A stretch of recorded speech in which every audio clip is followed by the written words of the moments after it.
Un acuerdo en principio. Acabo de colgar el teléfono con el presidente, hablé con él 2 veces hoy y después de semanas de negociaciones, hemos llegado a un acuerdo en principio. Esto es lo que el presidente de la Cámara de Representantes, Kevin McCarthy, explica a los medios de comunicación, que finalmente los republicanos y los demócratas han llegado a un acuerdo en principio que permitirá que el techo de la deuda de Estados Unidos se eleve, evitando así un impago de los bonos del gobierno de Estados Unidos, y lo que es más importante, el colapso del sistema financiero global. Esto ocurre después de que la secretaria del Tesoro, Janet Yellen, advirtiera a principios de este año que Estados Unidos se quedaría oficialmente sin dinero el 1 de junio si no se hacía nada. Sin embargo, se espera que la Cámara de Representantes vote un proyecto de ley el miércoles de esta semana que finalmente elevará el techo de la deuda, como escuchaste en el clip anterior. En general, es una situación bastante extraña en la que, debido a una pequeña regla, la salud financiera de todo el mundo se maneja esencialmente en un gigante juego de gallina política. Así que en este vídeo vamos a analizar lo que está sucediendo en este momento en los Estados Unidos y cómo es posible una situación como esta en 2023. Gracias.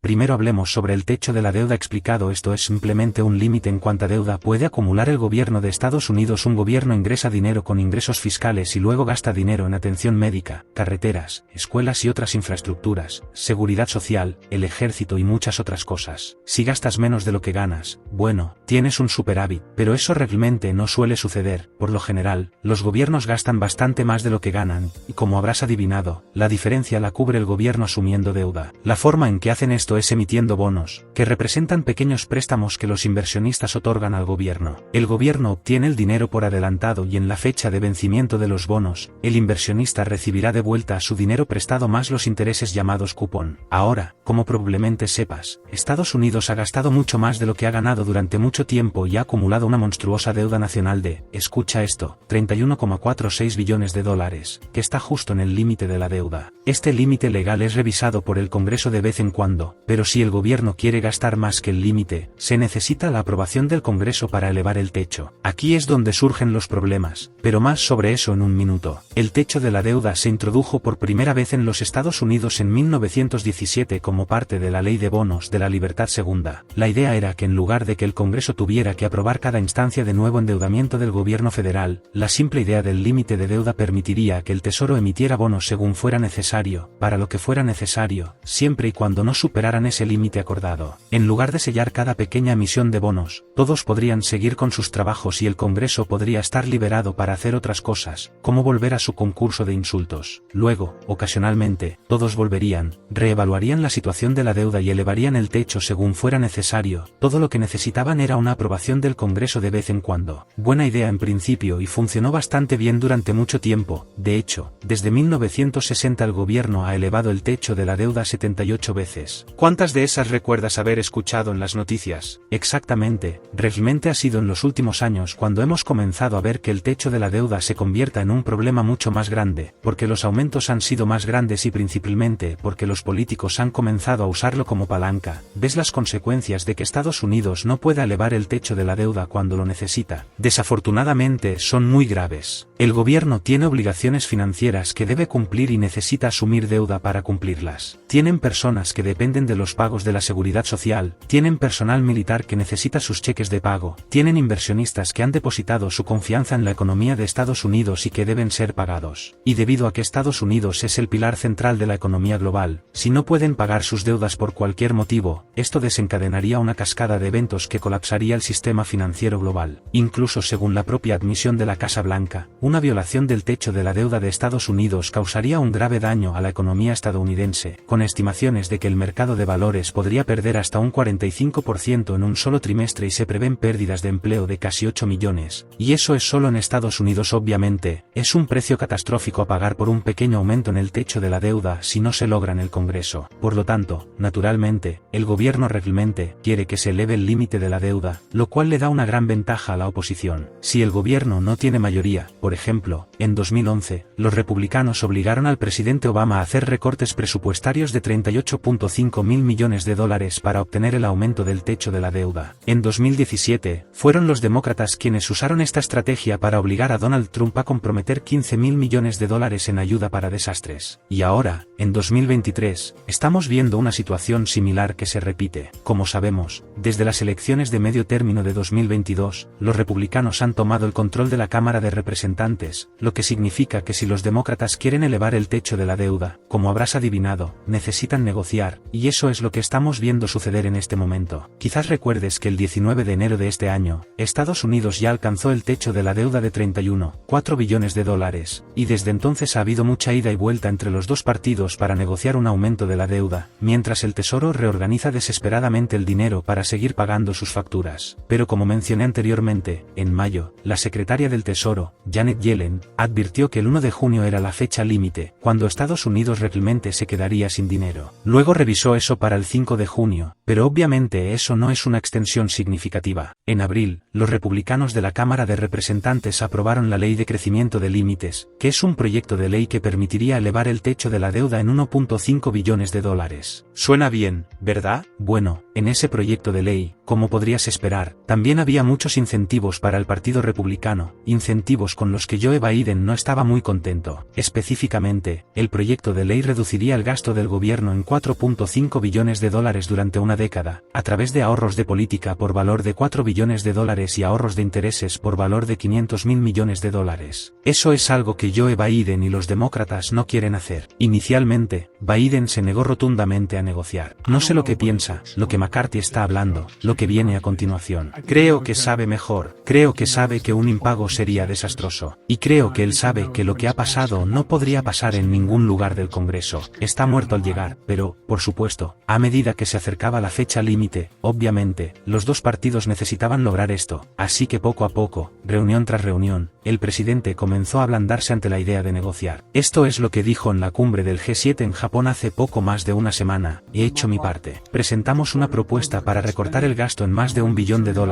además de los casi 3 billones de dólares en reducción del déficit que propuse anteriormente a través de una combinación de recortes de gastos y nuevos ingresos. Ahora es el momento para que la otra parte se mueva desde sus posiciones extremas, porque gran parte de lo que han propuesto hasta ahora es, francamente, inaceptable. Aunque esto indicaba que el presidente estaba dispuesto a negociar, aún había algunos problemas. Las dos partes no habían acordado nada, esos términos no habían pasado por el Congreso y el mayor problema, la fecha límite se acercaba rápidamente. Y por eso muchas personas prestaron atención cuando escucharon al presidente de la Cámara de Representantes, Kevin McCarthy, decir esto durante el fin de semana: acabo de colgar el teléfono con el presidente. Hablé con él 2 veces hoy y después de semanas de negociaciones, hemos llegado a un acuerdo en principio. Todavía tenemos mucho trabajo por hacer, pero creo que este es un acuerdo en principio que es digno del pueblo estadounidense. Con solo una semana antes de la fecha límite, parece que el presidente Biden y el presidente McCarthy han llegado a un acuerdo para elevar el techo de la deuda. Reaccionamos. Buenas noticias. Tenemos que enfocarnos. Presidente McCarthy, hemos alcanzado un acuerdo presupuestario bipartidista. Ahora estamos listos para pasar al Congreso completo y toma una amenaza catastrófica para que caiga de la mesa y protege nuestra recuperación económica histórica y ganada con esfuerzo. El acuerdo también representa compromisos, lo que significa que nadie obtuvo todo lo que quería.